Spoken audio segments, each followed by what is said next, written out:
estar respondendo aquelas perguntas que eu pedi para vocês deixarem para mim no Instagram, @dermihil, e eu vou estar respondendo aqui porque eu achei bem interessante o questionamento. O meu nome é Luciana Viesel, eu sou farmacêutica esteta e vou estar respondendo para vocês. E a primeira pergunta é: qual a diferença entre procedimentos invasivos, minimamente invasivos e não invasivos? Então vamos começar pelo procedimento invasivo. O procedimento invasivo muitas das vezes é feito pelos médicos e eles fazem o quê? Uma incisão sobre a pele. Ele faz o quê? Um corte. Pega um bisturi e faz uma lesão no tecido.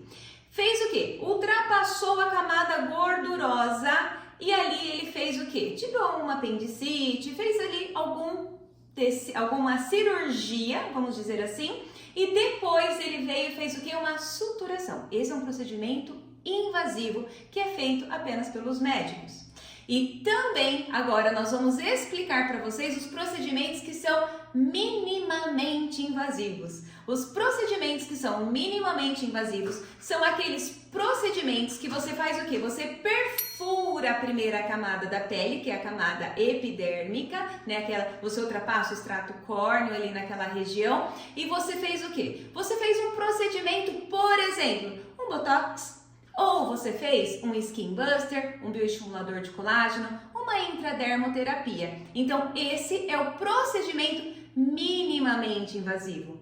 E vamos falar agora do procedimento não invasivo. O procedimento não invasivo é aquele procedimento que ele não ultrapassa a epiderme. Então, quando falamos da epiderme, nós temos 5 camadinhas, só para vocês lembrar, mas eu consigo, por exemplo, quando eu falo da epiderme, eu consigo fazer um peeling não invasivo. Eu consigo fazer o que nesse procedimento não invasivo? Um jato de plasma, um microagulhamento, até mesmo uma massagem, porque veio essa pergunta para mim. E massagem? Massagem não invasivo. Então, esses procedimentos, na massagem também consigo permeabilidade? Consigo, porque nós trabalhamos com nanotecnologia nos nossos produtos e você vai fazer o quê? Permeabilidade do ativo cosmético sem ter um procedimento invasivo e também não minimamente invasivo. Vamos para a segunda pergunta que eu achei bem interessante também. Posso fazer 2 procedimentos ao mesmo tempo? Então, vamos lá, vou dar algumas dicas para vocês. Pode sim, tá? Mas pode com algumas condições que nós vamos falar um pouquinho aqui para vocês. Vamos considerar alguns fatores. O primeiro fator é compatibilidade. Um exemplo, eu vou utilizar um produto para o relaxamento e depois um para o tensionamento. Um vai ser antagonista do outro, então esquece. Mas eu posso sim fazer o quê? Olha, eu quero fazer uma tonificação, né? Fazer um efeito lifting na minha cliente, ao mesmo tempo hidratar, ok? Então, compatibilidade você vai ter sempre que verificar, certo? Outro fator, o objetivo. Qual é o objetivo que eu tenho com esta cliente? Por exemplo, eu tenho uma cliente que eu quero um clareamento de manchas. Ok, eu quero esse clareamento de manchas, mas ao mesmo tempo eu quero trabalhar uma sequela de acne. Então, peraí, eu vou usar um produto despigmentante para o clareamento da mancha ou eu vou usar um produto para ativar o miofibroblasto para o estreitamento daquela sequela? Então, eu tenho que pensar sempre neste objetivo, tá? E pensar o quê? Sim, poderia. Quando eu vou usar um peeling, e este peeling vai ter 2 mecanismos: efeito queratolítico, para ter maior permeabilidade depois do meu despigmentante, e depois para ativar o colágeno da região daquela sequela, certo? Vamos lá, avaliação da pele. Suponhamos que a minha cliente tem uma pele extremamente sensível, eu posso fazer 2 procedimentos juntos? Pode. Quais são eles que eu posso e qual aquele que eu não posso, para que você tenha uma ideia? Eu fazendo uma avaliação ali na pele do meu cliente, se ela é uma pele muito sensível, eu tenho que pensar no que eu posso ofertar para ela. Então, vou pegar esta cliente, vamos pensar assim, aquela cliente que tem rosácea, sensibilidade na pele. Eu quero fazer uma limpeza de pele. Só que antes disso, eu vou fazer o quê? Uma nutrição. Faço uma nutrição bem revitalizante naquela pele para entregar bastante ativos e depois sim eu faço uma limpeza de pele. E lembrando, gente, pele com rosácea não utiliza nada que é quente, ok? Vamos lá. Então, posso sim fazer aí os 2 tratamentos dependendo do objetivo. Quando nós falamos também de outro fator, nós temos que pensar nos cuidados pós-procedimento.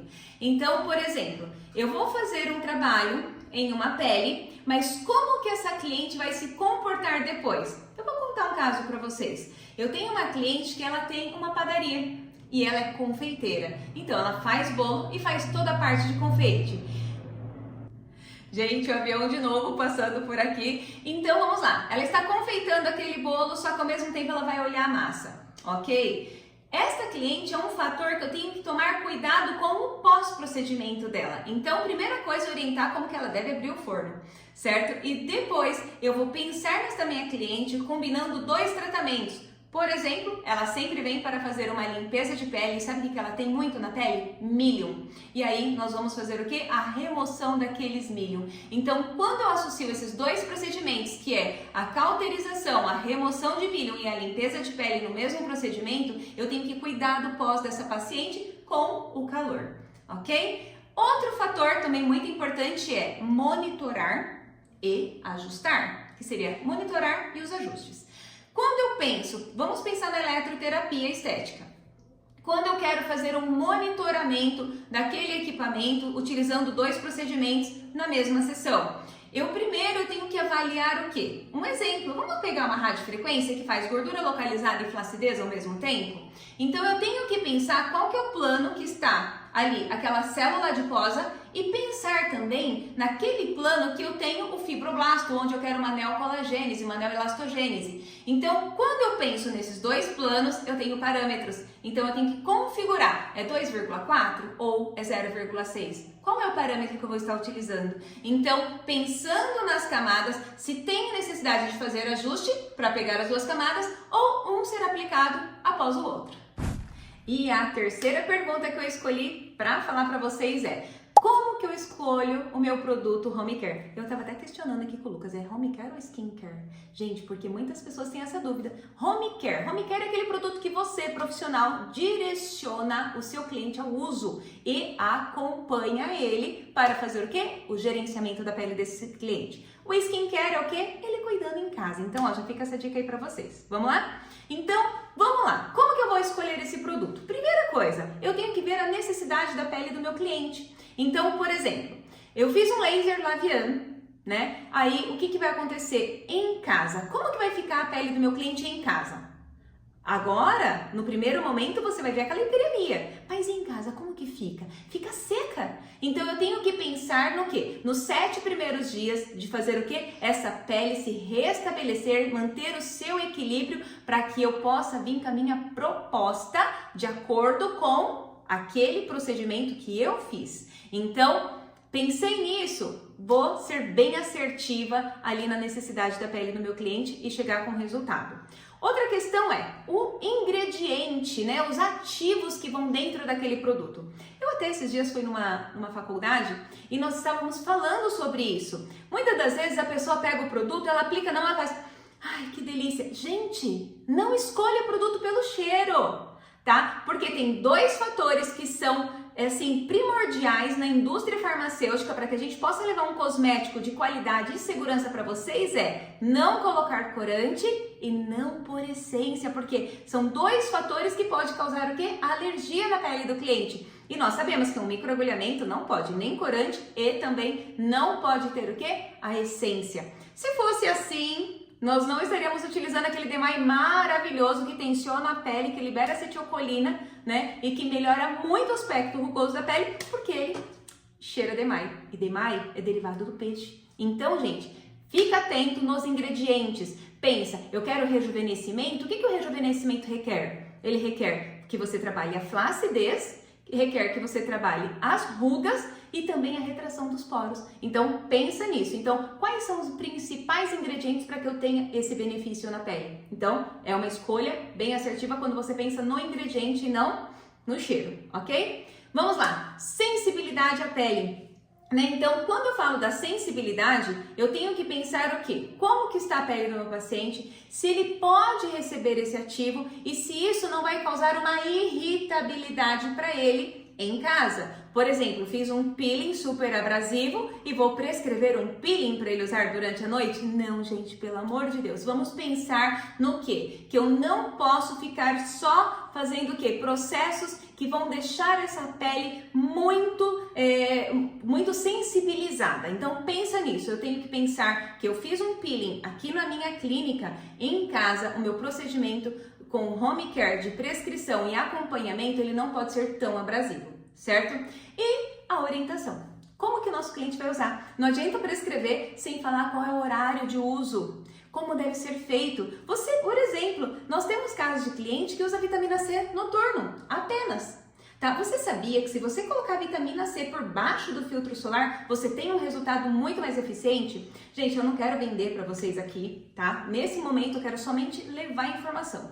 Mas, quando a nossa cliente ela faz um procedimento, as nossas alunas vêm para um aperfeiçoamento profissional, ela já sai com aquilo. Por exemplo, vamos falar do laser Lavian, que está em alta e que eu já falei dele aqui. Eu fiz o laser Lavian. Qual é a minha proposta? É clareamento? É estética íntima? É alopécia? É fungo? Qual é o meu objetivo com o laser? Aí o que acontece? Quais são os produtos que minhas clientes podem utilizar? De acordo com a necessidade. Então, esta orientação que você tem que passar para o seu cliente de horário de uso, de como a aplicação deve ser feita, igual a quantidade de filtro solar, né? Não precisa ficar com o rosto branco. Gente, existe a quantidade ideal. Então, essa foi a terceira, né, pergunta que eu vou deixar aqui para vocês nesses vídeos. E se você ainda não segue nosso Instagram, quer saber um pouquinho mais, aproveita, vai lá, chama no direct e manda informação para nós.